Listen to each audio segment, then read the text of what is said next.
चुनाव में कितने परसेंट महिलाओं को जनसुराज उतारने वाली है चुनावी मैदान में? जातीय जनगणना के हम पक्ष में हैं। जातीय जनगणना होनी चाहिए। कोई भी गणना सर्वे जो सरकार कराना चाहे जिससे कि समाज के अलग अलग वर्गों की जानकारी, स्थिति के बारे में जानकारी मिले, वो होना चाहिए। लेकिन जातीय जनगणना हो जाने से सबकी स्थिति अगर सुधर जाती तो कोई ये पूछ नहीं रहा है कि भाई आजादी के बाद से अनुसूचित जाति जनजाति SC ST समाज की तो गणना हो रही है, फिर उसकी स्थिति क्यों नहीं सुधरी? बिहार में आपने जातीय जनगणना करा लिया, आपने घोषित किया कि हर परिवार को 2 लाख रुपया देंगे। जरा बताइए किस किस परिवार को 2 लाख रुपया मिला है भैया? भाई महागठबंधन की सरकार में नीतीश कुमार ने कहा ना जातिगत जनगणना हो गया, तो 30 वर्ष से जिन पिछड़ों को बेवकूफ बनाकर उनके नाम की इन्होंने राजनीति की, उन्हीं के सर्वे ने बताया कि उसके आर्थिक, सामाजिक, शैक्षणिक स्थिति में कोई सुधार नहीं हुआ। इन लोगों ने उसके बाद कहा कि हर परिवार को 2 लाख रुपया देंगे। ये बात पत्रकार भी भूल गए। कोई नहीं पूछ रहा भाई 2 लाख रुपया का क्या हुआ, वो 2 लाख रुपया कब दोगे? जल्दी दो, जल्दी दो 2 लाख रुपया प्रति परिवार। जैसे तेजस्वी यादव ने कह दिया 10 लाख नौकरी दे देंगे, वैसे नीतीश कुमार ने कह दिया हर परिवार को 2 लाख रुपया दे देंगे। कहां से दे दोगे भाई? सैलरी का तुमको पैसा नहीं है, केंद्र सरकार से भीख मांग रहे हो, तब तुम्हारा सरकार चल रहा है। ऐसी दुर्दशा आपने बिहार की बना दी है और आप 2 लाख रुपया दे दीजिएगा हर परिवार को, कैसे दे दीजिएगा? और अगर दे सकते हैं तो दे दीजिए, हम लोग आपका करेंगे, आपका सम्मान करेंगे अगर आप ये कर दीजिएगा। जातिगत जनगणना होना चाहिए, लेकिन उससे देश के, राज्य के विकास की सारी कुंजी है वो, ऐसा बात नहीं। ये तो ऐसे हुआ कि आप कहिए कि हम लाइब्रेरी में जाएंगे और जाकर बस आइंस्टीन बन जाएंगे। अरे भाई लाइब्रेरी में किताब है, वो किताब होने से आप आइंस्टीन थोड़े ना हो जाइएगा। किताब को पढ़िएगा, पढ़कर कुछ कीजिएगा तब ना कुछ समझदारी होगी। राहुल गांधी का आपने नाम लिया, तो राहुल गांधी की पार्टी की सरकार रही है करीब करीब 50-55 साल। ये ज्ञान उनको आज हुआ है कि जातिगत जनगणना से ही देश का विकास होगा। अगर ये ज्ञान उनको पहले था तो पहले ही कर देते, हम लोग सबका कल्याण हो गया होता। और मान लीजिए कि आज उनको ज्ञान हुआ, ये भी बात हो सकती है आज उनको पता चला, आदमी हर रोज सीखता है।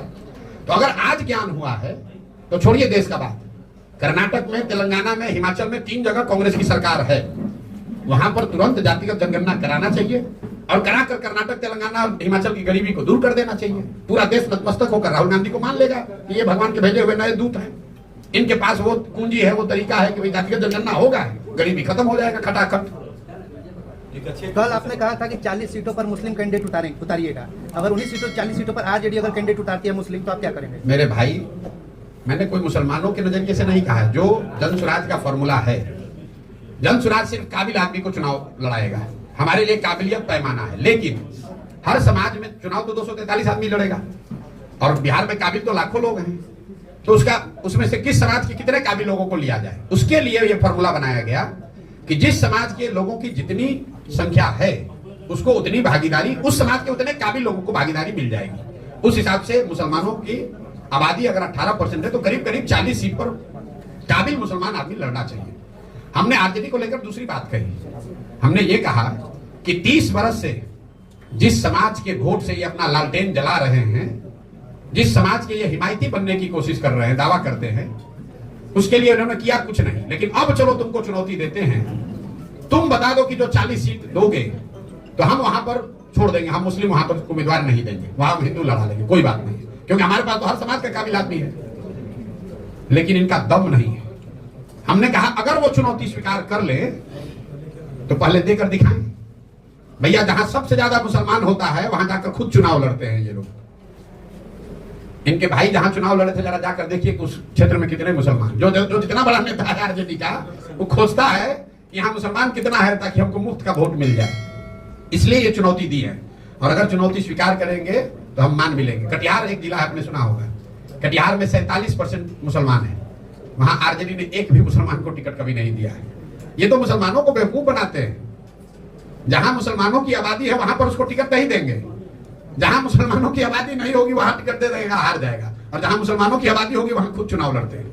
आरक्षण को लेकर सर आरक्षण को लेकर प्रशांत किशोर का क्या सोच है? आरक्षण को लेकर प्रशांत किशोर की सोच ये है कि जो संवैधानिक व्यवस्था आरक्षण को लेकर बाबा साहब अम्बेडकर के संविधान में है वो बनी रहनी चाहिए।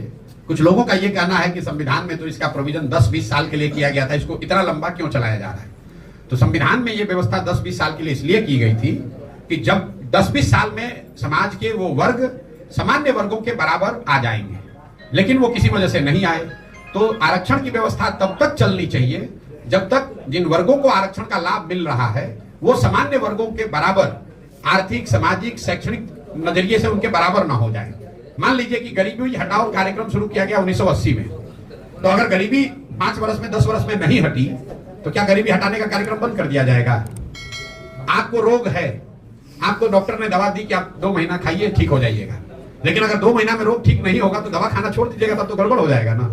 तो आरक्षण की व्यवस्था जो संविधान में है वो बनी रहनी चाहिए, तब तक बनी रहनी चाहिए जब तक जिन वर्गों को इसका लाभ मिल रहा है उनकी सामाजिक, राजनीतिक, शैक्षणिक स्थिति सामान्य वर्गों के बराबर न हो जाए।